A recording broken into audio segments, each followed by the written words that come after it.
50岁大叔第一次见20岁女网友，却突然有人敲响了房门。结果大叔一开门， Don't you think I fucking knew it? I knew you were fucking it. What are you doing here, huh? 原来男人是她的前男友，一直尾随女人到了这里。女人让大叔给她3分钟的时间，安抚好这个家伙，免得他有更出格的举动。大叔只好到门外稍作回避。You figured it out. You're natural, right? You were quick. You stay cool. You improvise. That's what we do.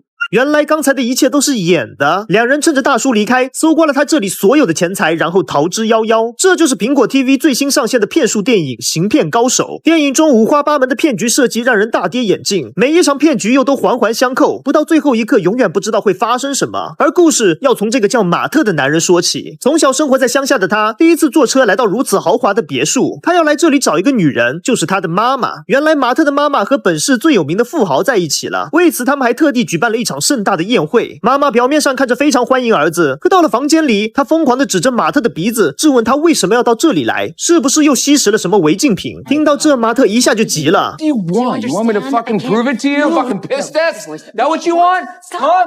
Got no problem. Here, I'll do it right now. 尽管妈妈多么声嘶力竭地制止他，可他却仍然把酒瓶灌满，企图证明自己已经改过自新。事后他安抚妈妈的情绪，保证自己将来不会再闹出什么乱子。妈妈无奈只好同意他住进这间别墅。而刚才的这一切都被在门外的富豪看得一清二楚。本以为马特真的已经变成了一个乖儿子，但没多久他又惹出了幺蛾子。富豪两人正在电梯里甜言蜜语时，仆人们突然跑过来说有警察闯入家中。原来马特由于行窃被一路追到了这里，尽管面对确凿的证据，马特仍然说自己是被冤枉的。警察决定即刻将他逮捕。看到这一幕，富豪将警察喊到了一边。 I know the commissioner. Marty's a good friend. I can put in a good word for you. 富豪掏出一叠钱想要息事宁人，但此时艾米却突然发话 Stop. He's not a cop. This is what Max does.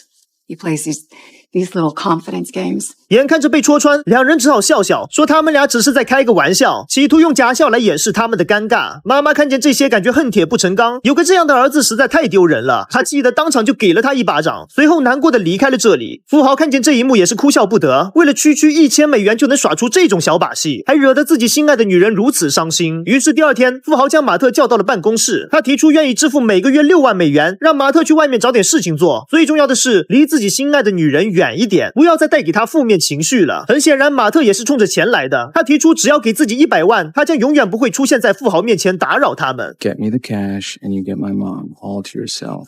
I'll be gone. You won't even hear from me. Not even a fucking postcard.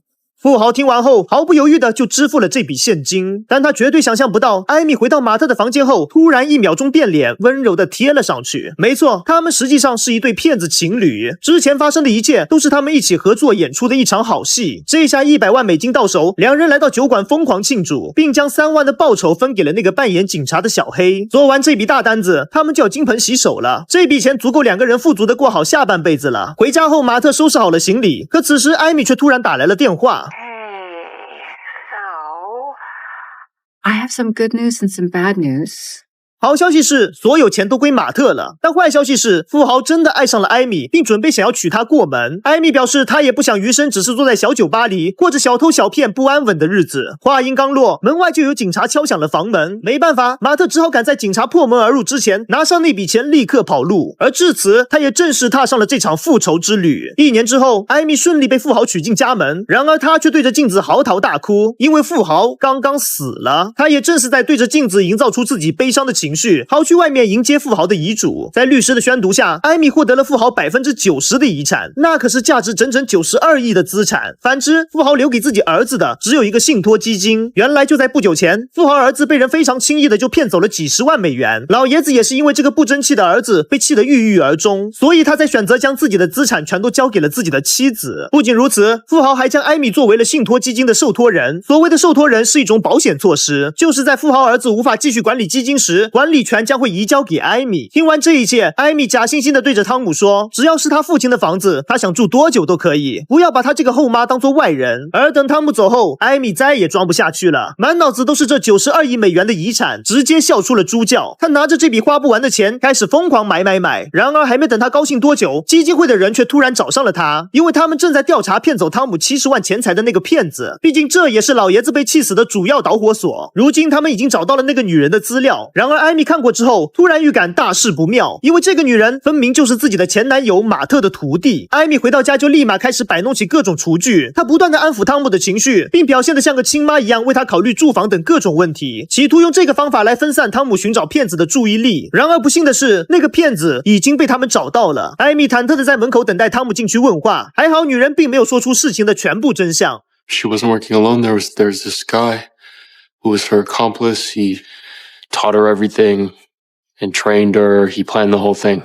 She said that he has some sort of connection to us. 为了不让自己暴露，艾米来到房间里和女人谈判，只要别揭穿自己骗子的身份，她愿意支付一笔巨大的金额给女人，当做她的封口费。但没想到黑妹想要的并不是钱，她只有唯一一个要求，就是再见马特一面。原来这个小徒弟深深的爱上了自己的师傅，所以才甘愿和他一起进行这场骗局。可钱到手之后，师傅却不见踪影，不甘心的黑妹只想要见马特最后一面。艾米非常无奈，没想到分开了那么久，自己的一切还是被那个男人牢牢的抓住。没办法，她只好想办法联系上了马特，和他相约再见最后一面。黑妹一看见这个家伙，就疯了一样的冲了上去。You left me! I waited for days and fucking left me! How could you? You threw me aside like I was fucking trash. 听到这一切，马特并没有作答，黑妹只是想要他的一句道歉，得到的却是这样的态度。此时突然2辆车子赶到，令所有人都没想到的是，基金会的人和汤姆也赶到了这里。这一下可好，艾米的骗局被彻底揭穿。汤姆不停地控诉他们这群骗子不仅骗走了他父亲的遗产，还骗走了自己的感情。此时的他情绪几乎要完全崩溃，他抢走保镖的手枪对准黑妹，打算射死这个毁掉他生活的女人。但是他仔细想了想，真正害他走入现在这样局面的人其实是艾米。汤姆调转枪口对准艾米，决定和他同归于尽。就在这关键时刻，黑妹猛地扑了上去，阻止了悲剧的发生。Tom, no. No. Stay back. The gun down. Do it. Tom, no. Hey, please. no.